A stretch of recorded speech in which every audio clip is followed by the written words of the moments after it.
भले जेब खाली हो, जेब में गांधी हो या ना हो, दिल में एक आंधी होनी चाहिए। जो बोले हैं, जो ठाने हैं, वो कर लेंगे यहां पर, और नहीं कर सकते हैं तो दुर्भाग्य है इस भारत की धरती पर जन्म लिया हुआ।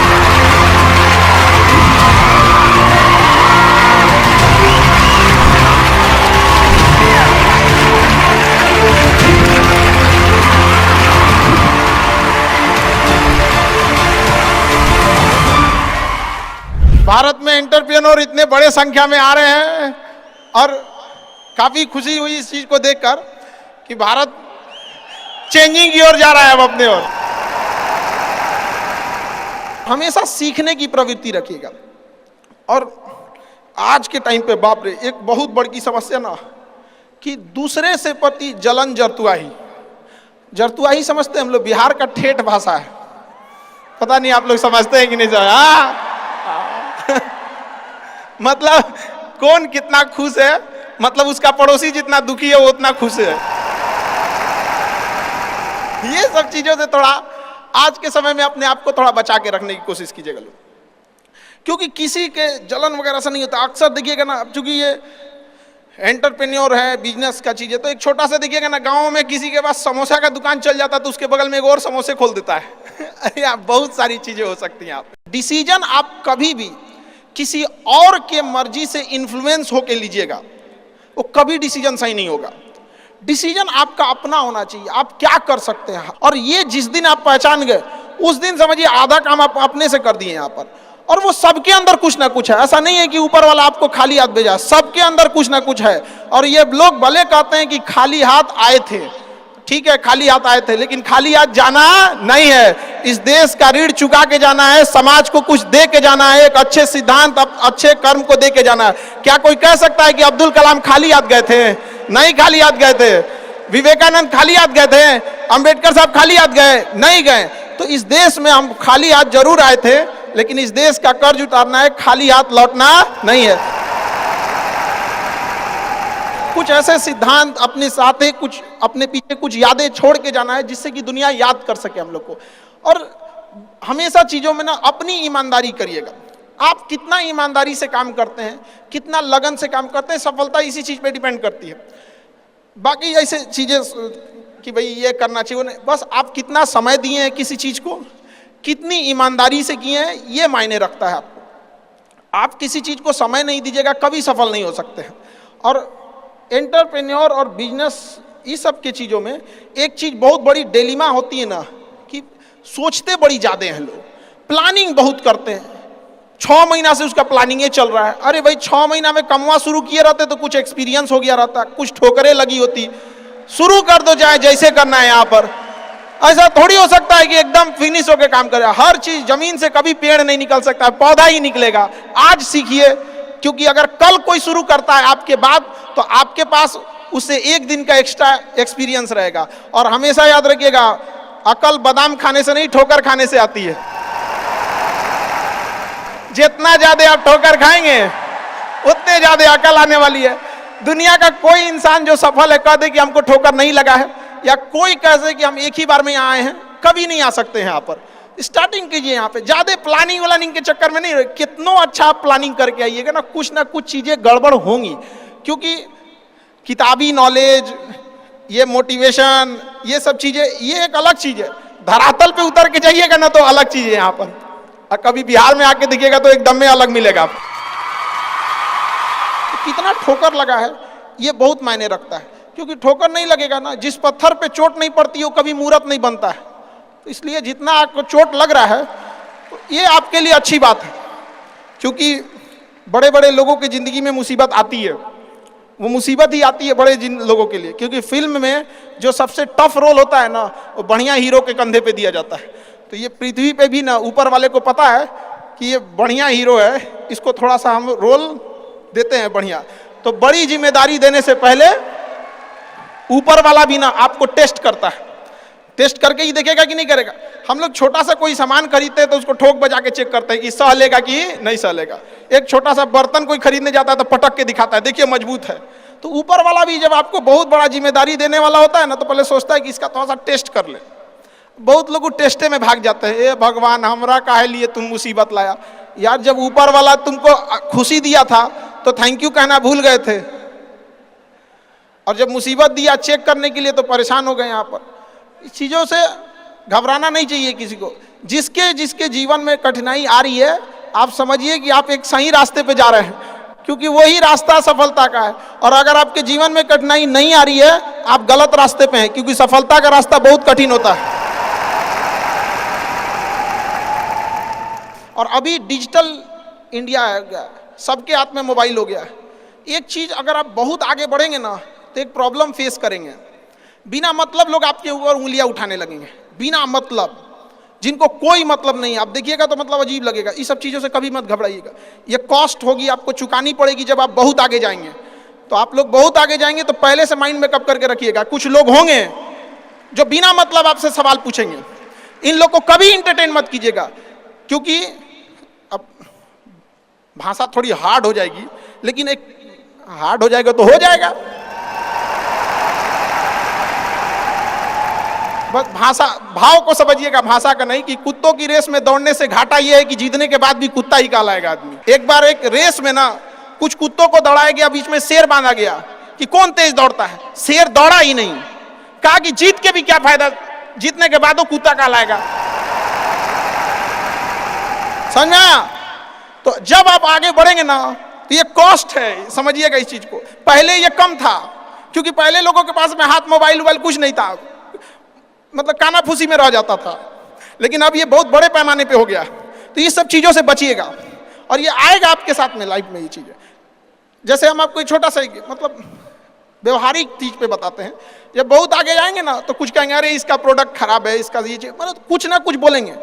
उसको बस ऐसे समझिएगा कि जब आप बढ़ते हैं तो आपके चेहरे पे कभी कभी कुछ दाने निकल जाते हैं, उसको छेड़ा नहीं जाता है। 10 दिन 15 दिन बाद वो खत्म हो जाता है, फिर दिखता तो है तो आपका चेहरा ही दिखता है। और ज्यादा खखोरेंगे ना तो उधर के बर्बाद कर देगा आपको। हम निकला है छोड़ दीजिएगा उसको। एक समय आएगा जब आप ही जाने जाएंगे। यहाँ लोग किस चीज पे नहीं उंगलियां उठा देते हैं, भगवान को उंगलियां उठा दिए लोग। अग्नि परीक्षा भगवान को देना पड़ा, हम लोग की क्या औकात है जी यहाँ पर। इसलिए भैया इस सब चक्कर में नहीं पड़िएगा आप। जो है वो एकदम परफेक्ट है, चाहे जैसे भी हो। गलतियां सबसे होंगी, जो गलती करिएगा उसको एक्सेप्ट कर लीजिएगा। हाँ हमारे पास ऐसे गलती हो गई, नेक्स्ट टाइम से हम सुधारेंगे, बट कोशिश कीजिएगा गलतियां ना हो। लेकिन सबके जवाब देने की कोशिश मत कीजिएगा। आप इंसान है, कोई डिटर्जेंट नहीं है कि सफाई करते चलते हैं आप। और काबिल इतना बनिए ना कि लोग आपको रोकने के लिए ना साजिश करना पड़े, कोशिश नहीं। उस लेवल पे जाइए आपको। यार ये कैसे आगे निकल गए यहाँ पर। आएंगी चीजों को हम लोग भी फेस किए हैं, आप लोग भी फेस करना होंगे। यहाँ पे शुरुआत में सबको कॉस्ट चुकानी पड़ती है। और ना लोग कहते हैं कि सबके अंदर कोई यूनिक क्वालिटी होती है, इसको पहचानने का एक तरीका होता है। जब आप मुसीबत में फंसेंगे ना तो वही काम कीजिएगा जो आपको सबसे अच्छा आता है, सबसे अच्छा आता है। आप मुसीबत में फंसेंगे। हम लोग जब इंटर पास किए थे तो हम लोग के सामने भी फाइनल क्राइसिस आया था। सबसे पहले वेल्डिंग मारना चालू किया था आदमी, बिना किसी काम का किसी दुकान पे बैठ के वेल्डिंग मारते रहो। अरे सही भी मारते थे तो 4 गो चीज सुना देता था। यार ऐसे नहीं, ऐसे होता है, क्या बात करते हैं, बढ़िया मारते थे और वही सुन लेता था आदमी यहाँ पे। फिर धीरे धीरे किसी को पढ़ाना धीरे धीरे चालू किया आदमी। कुछ दोस्तों ने कहा कि भाई तुम पढ़ाओ, ठीक पढ़ाता है, तो आदमी उधर चला गया। तो आपको भी पता है कि आप किस चीज में अच्छे हैं, तो धीरे धीरे अपने आप के अंदर वो पहचानिए, उसको सुधारने की कोशिश कीजिए। और इधर उधर ज्यादा ध्यान नहीं दीजिए। मुसीबत आए तो अपने आप को एक बार थपथपाइएगा कि हाँ आप उस इलीट क्लास में हैं जिसके सामने मुसीबत आई है। और एक समय आएगा कि जब आप इस मुसीबत को पार कर जाएंगे, और एक समय आएगा कि जब यहाँ आके आप अभी अपनी संघर्ष की कहानी बताएंगे कि हम भी ऐसा थे। और हम आप सबसे यही उम्मीद करते हैं कि भगवान से भी हाथ जोड़ के यही दुआ मांगते हैं कि जितने लोग हैं देश के, सबको एक दिन अपनी कहानी सुनानी पड़े, क्योंकि यह देश वीरों की धरती है, वीरांगनाओं की धरती है। यहाँ पर हर बच्चा यहाँ का फौलाद है अपने आप में यहाँ पर। तो ये वक्त है अब ऋण चुकाने का।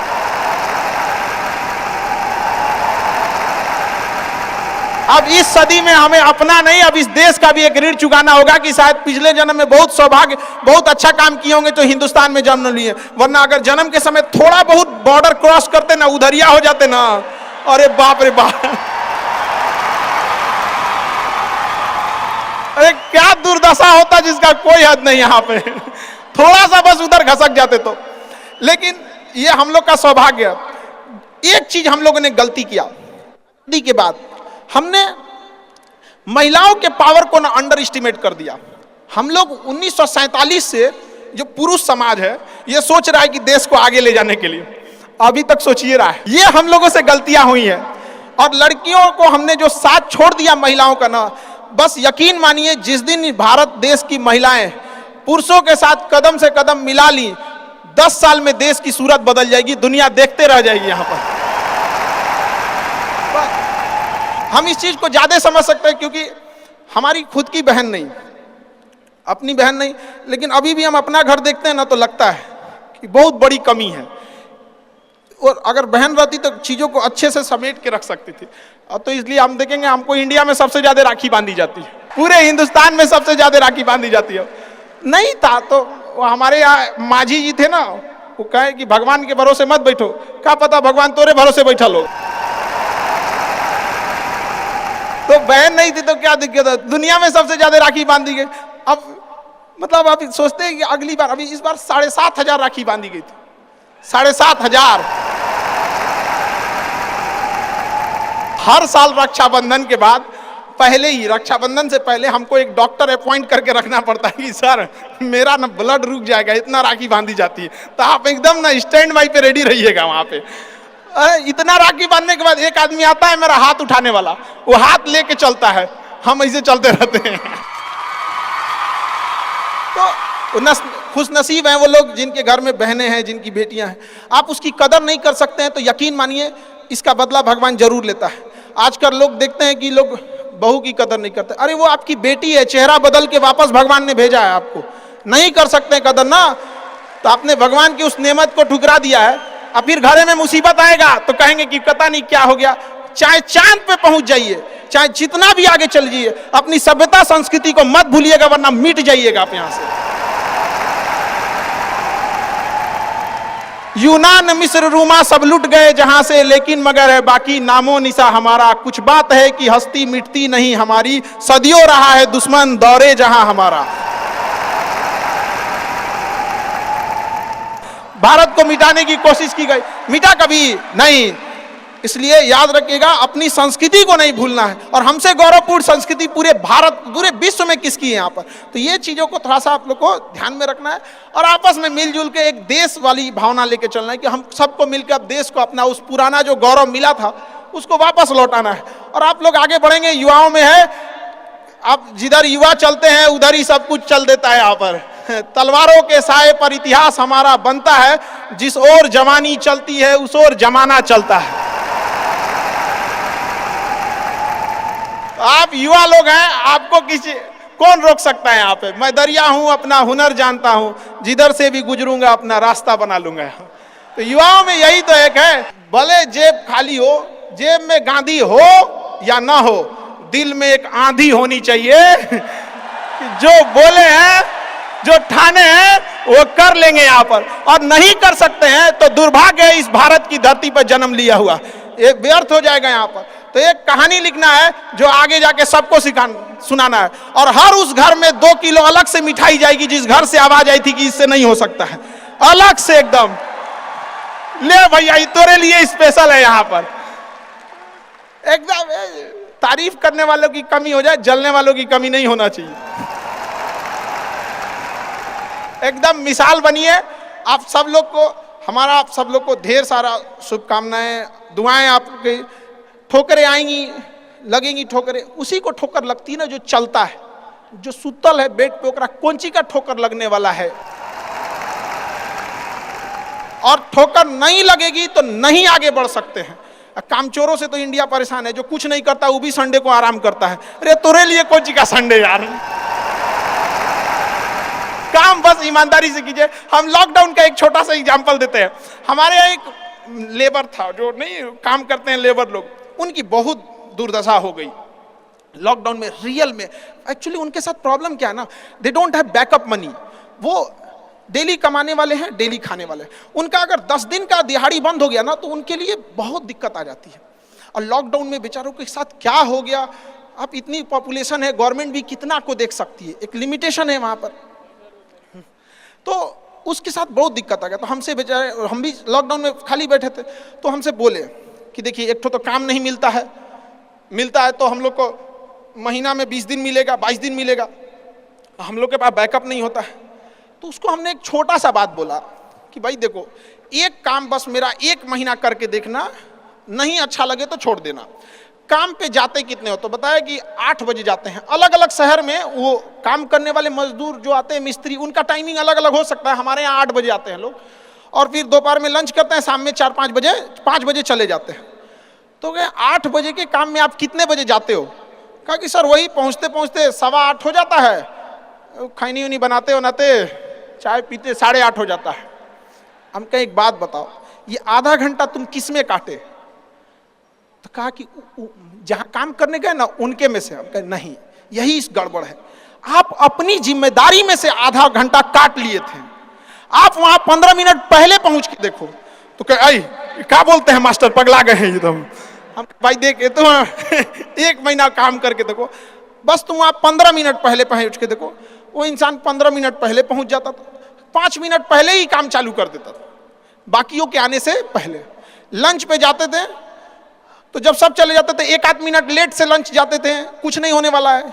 1-8 मिनट लंच के खत्म होने से पहले ही चले आते थे, बाकी लंच खत्म हो गया 10 मिनट बाद आ रहा है, वो लंच खत्म होने से 1-8 मिनट पहले ही चले आते थे।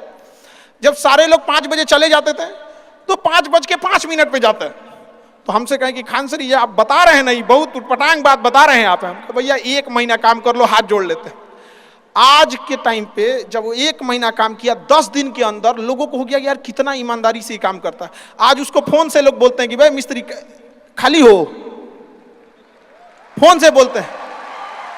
और लोग क्या कहते हैं पता है, इसको काम दे देंगे ना तो टेंशन नहीं है, टेंशन नहीं है, काम वही है। आप दुनिया में कुछ भी कीजिए, बशर्ते क्या कीजिए, ईमानदारी से। और आपके यहाँ जो काम करने आ रहा है ना, प्लीज उसका भी आप लोग, मतलब जो भी आप लोग एंटरप्रेन्योर है तो आपके अंडर में भी लोग काम करेंगे, उसका भी ध्यान रखिएगा एक परिवार की तरह। ये नहीं कि उसका भी रोक रख के सैलरी रख ले 2 महीना 3 महीने का, और उसके बाद कहेंगे कि चौपट काय हो रहे हैं। ऊपर वाले की लाठी में आवाज नहीं होता, इस चीज को हमेशा याद रखिएगा।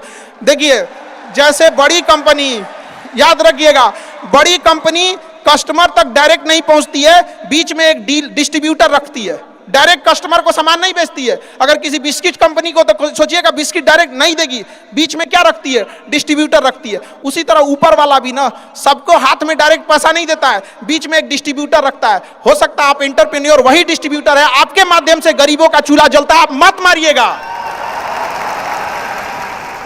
आप प्लीज उन गरीबों का हक मत मारिएगा, नहीं तो बड़ी कंपनी को दिख जाता है कि ये डिस्ट्रीब्यूटर ठीक नहीं है तो